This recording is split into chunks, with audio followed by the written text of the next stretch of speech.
بسم اللہ الرحمن الرحیم۔ السلام علیکم ورحمۃ اللہ وبرکاتہ۔ آپ سن رہے ہیں اسلامک انفارمیشن چینل۔ میں ہوں سیدہ سعدیہ ہینا۔ اپنے تمام سننے والوں کے لیے اللہ کی بارگاہ میں دعا کرتی ہوں کہ وہ مالک آپ کے مقدر اور آپ کے راستوں کو اپنے نور سے روشن کر دے، ہر طرح کے اندھیرے، مایوسی، ناکامی کو دور فرما دے، اور آپ کی دعاؤں کو قبول کرے، رزق، برکت اور کشادگی کے ساتھ عطا فرمائے۔ آمین ثم آمین۔ پیارے سامعین، کچھ بہن بھائی تھے جنہوں نے مجھے میسیج کیا تھا، دعا کے لیے کہا تھا۔ بے شک اللہ کی دی ہوئی توفیق کے ساتھ میں نے ان کے لیے دعا شروع کر دی ہے، وظیفہ بھی کر رہی ہوں۔ ان میں رانا تھی اور ایک سمینہ خالد تھی اور ایک عظمیٰ تھی، جنہوں نے دعا کے لیے مجھے کہا۔ بے شک ان کی امانت ہے میرے پاس، اور میں اس امانت میں خیانت نہیں کروں گی۔ تب تک اللہ سے مانگوں گی جب تک مجھے پتہ نہ چل جائے کہ اللہ پاک نے آپ کے حالات کو بہتر کر دیا ہے، آسانی دے دی ہے، فراخی کر دی ہے، فراوانی عطا کر دی ہے انشاءاللہ۔ آپ بے فکر ہو جائیے، اللہ کی رحمتیں آپ پر ضرور ہوں گی۔ اور باقی جو میں نے آج کا وظیفہ بتانا ہے، بیحد پیارا وظیفہ ہے، سجدے کا ایک چھوٹا سا مختصر سا عمل ہے۔ ہر نماز کے بعد آپ نے اس سجدے کو کرنا ہے، تب تک جب تک آپ کی پریشانی دور نہ ہو جائے۔ جتنا ڈوب کر کریں گے، کیفیت کے ساتھ پڑھیں گے، انشاءاللہ تعالیٰ بہت جلد مشکل آسان ہوگی۔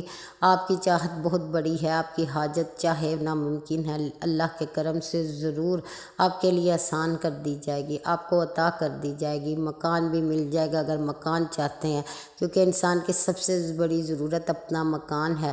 تو جسے مکان مل جائے گا مانگنے پر، وہ سوچے کہ اس کی جو چھوٹی موٹی حاجتیں ہیں وہ کیوں نہ پوری ہوں گی۔ انشاءاللہ ہر حاجت پوری ہوگی، رزق کشادہ ہو جائے گا، ہر دعا قبول ہوگی۔ آپ نے اس عمل کو کرنا ہے، اور کرنے کے بعد انشاءاللہ اللہ کی نعمتیں، انعامات آپ پر ضرور برسیں گی، اللہ آپ پر رحمت کر دے گا۔ آپ نے کرنا کیا ہے، جو بھی آپ نے نماز پڑھنی ہے، 5 وقت کی نماز پڑھتے ہیں تو سلام کہنے کے بعد آپ نے بغیر کسی سے بات کیے ہوئے کوئی بھی کسی بھی قسم کی سوچ نہیں سوچنی، صرف اللہ ہو، آپ ہوں، آپ کا معاملہ ہو، اللہ کی رحمت ہو۔ انشاءاللہ تعالیٰ یہ الفاظ، یہ آیت پڑھنے سے آپ پر بہت لطف و کرم ہوگا۔ آپ کے مقدر میں جتنے بھی الفاظ ہیں، جن میں سیاہی ہے، بدبختی ہے، پریشانی ہے، تنگ دستی ہے، وہ روشنی میں بدل جائیں گے، وہ آسانی اور فراخی میں تبدیل کر دیے جائیں گے۔ آپ کے مقدر کو بھی عطا کر دے گا اللہ پاک۔ ہر لفظ آپ کا کشادگی کے ساتھ مقدر کا بدل جائے گا، رحمت کے ساتھ اللہ پاک آسانی اور مہربانی کے ساتھ آپ کو ضرور نعمتیں عطا کرے گا۔ آپ نے کرنا کیا ہے کہ سجدے میں جانا ہے، اور آپ نے پڑھنا ہے بسم اللہ الرحمن الرحیم، فاطر السماوات والارض انت ولی فی الدنیا والآخرہ۔ صرف یہ آیت پڑھنی ہے آپ نے۔ اس کا مطلب کیا ہے، اللہ کے نام سے شروع کرتی ہوں جو بڑا مہربان اور نہایت رحم کرنے والا ہے۔ اے زمین و آسمان کے بنانے والے، پیدا کرنے والے، بے شک تو ہی میرا ولی کارساز ہے۔ ٹھیک ہے، دنیا میں بھی اور آخرت میں بھی۔ کس قدر خوبصورت آیت ہے، بندے کا اقرار ہے، بندے کا اظہار ہے۔ بندہ اپنے دل سے کہہ رہا ہے کہ مالک بس تو ہی تو ہے، ہر طرف تو ہے، میرے آگے پیچھے دائیں بائیں، میرے اوپر نیچے، صرف تیری ہی ذات ہے۔ تو ہی میرا کارساز ہے، وکیل ہے، کفیل ہے، میرا ہر معاملہ تجھ سے جڑا ہوا ہے۔ جب تک تو رحم نہ کرے میرے کسی معاملے میں آسانی نہیں ہو سکتی، اور تو رحم کرنے والوں میں سب سے بڑھ کر رحم کرنے والا ہے۔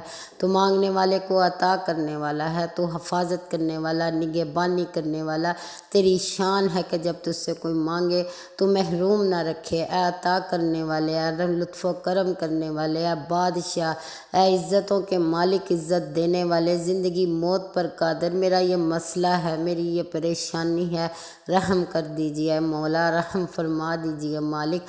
آپ نے یہ تو دعا سجدے سے اٹھ کر کرنی ہے، لیکن جو سجدے میں پڑھنا ہے، جس آیت کی تکرار کرنی ہے، وہ یہی ہے بسم اللہ الرحمن الرحیم، فاطر السماوات والارض انت ولی فی الدنیا والآخرہ، کہ اللہ تو زمین و آسمان کو پیدا کرنے والا ہے، تو ہی میرا کارساز ہے، میرا یہ کام کر دینا، میرا یہ کام بنا دینا، ترلے کیجئے، منتیں کیجئے، انشاءاللہ تعالیٰ اللہ آپ کو دے گا۔ اللہ کو پسند ہے انداز مانگنے کا، بکاری کا انداز اللہ بہت پسند فرماتا ہے کہ یہ بندہ صرف میرا ہی محتاج ہے، اسے پتہ ہے کہ میں ہی دے سکتا ہوں، مجھ سے ہی مانگ رہا ہے۔ اللہ اسی نیت کو کرنے والے پر مہربان ہو جاتا ہے۔ تو ہم نے یہ نیت بھی رکھنی ہے کہ بے شک اللہ کے سوا کوئی بھی ہمیں اس نعمت کو دینے پر نہ قادر ہے نہ دے سکتا ہے۔